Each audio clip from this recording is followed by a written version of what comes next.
Hi friends, ഇന്ന് ഞാൻ ഈ വീഡിയോ എടുക്കാനുള്ള കാരണം എന്ന് വെച്ചാൽ എൻ്റെ ബെസ്റ്റ് ഫ്രണ്ടായ റിയാസ് റമീസിൻ്റെ ഷോപ്പ് അവർ റിന്യൂ ചെയ്യുന്ന ഷോപ്പാണ്. ഫുഡ് കെയർ മുമ്പുണ്ടായിരുന്ന സ്ഥാപനമാണ് സാഫല്യം ഷോപ്പിംഗ് കോംപ്ലക്സിൽ. അവരത് റിന്യൂ ചെയ്ത് ഇനാഗ്രേഷൻ ചെയ്യുകയാണ്. അപ്പോൾ അതിന് ഇനാഗ്രേഷൻ ചെയ്യാൻ വേണ്ടി വരുന്നത് നയന, ഇൻസ്റ്റാഗ്രാമും ഓൺലൈനിലും സീരിയൽ ആർട്ടിസ്റ്റും സിനിമ ആർട്ടിസ്റ്റുമായ നയനയാണ്. നയനയുടെ ഹസ്ബൻഡുമാണ് അത് ഇനാഗ്രേഷൻ ചെയ്യാൻ വരുന്നത്. അതിൻ്റെ വീഡിയോ ദൃശ്യങ്ങളൊക്കെ നമുക്ക് ശേഷം ബാക്കി കാണാം. ഓക്കെ.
ഇവരിത് റീലോഞ്ച് ചെയ്തതാണ് ഈ ഷോപ്പ്.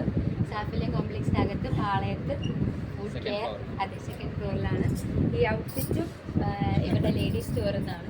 ആംബിയൻസ് അതിവിടെ എല്ലാവർക്കും ഓൾമോസ്റ്റ് അറിയാം, പട്ടത്താണ്. സോ നമ്മൾ തന്നെ ഇത് ഇനോഗ്രേറ്റ് ചെയ്തതിൽ ഭയങ്കര ഹാപ്പിയാണ്. ഞാൻ ആക്ച്വലി പണ്ട് തൊട്ട് എനിക്ക് അറിയില്ലായിരുന്നു ഇതൊരു കടയാണെന്ന്. പക്ഷെ പണ്ട് ഞാൻ ഇവിടുന്ന് പർച്ചേസ് ചെയ്തിട്ടുണ്ട്. പിന്നെയാണ് അറിഞ്ഞത് നമ്മുടെ സ്വന്തം കടയാണെന്ന്. സ്ഥിരം ഇവിടെ തന്നെ, എൻ്റെ ഫാമിലി ഫുള്ള് ഇവിടെ തന്നെ പർച്ചേസ് ചെയ്യാറ്. ഇത് ഈ ഷോപ്പ് റീലോഞ്ച് ചെയ്യാൻ വേണ്ടി ഇത്രയും ദിവസം വെയിറ്റിംഗ് ആണ്. മാക്സിമം എല്ലാവരും ഈ വീഡിയോ ഷെയർ ചെയ്യുക. ഫുഡ് കെയർ സ്ഥാപനത്തിൻ്റെ ഓണറായ റമീസിനും റിയാസിനും ഓൾ ദ ബെസ്റ്റ്. ഈ ഷോപ്പ് ഇരിക്കുന്നത് സാഫല്യം ഷോപ്പിംഗ് കോംപ്ലക്സ് ഫസ്റ്റ് ഫ്ലോറാണ്. അപ്പം മിതമായ വിലയേ ഉള്ളൂ, എല്ലാവർക്കും വന്ന് പർച്ചേസ് ചെയ്യാം. പിന്നെ ഈ വീഡിയോ ഇഷ്ടപ്പെട്ടു കഴിഞ്ഞാൽ മാക്സിമം ലൈക്ക് ചെയ്യുക, സബ്സ്ക്രൈബ് ചെയ്യുക, ഷെയർ ചെയ്യുക. Okay, bye bye, thank you.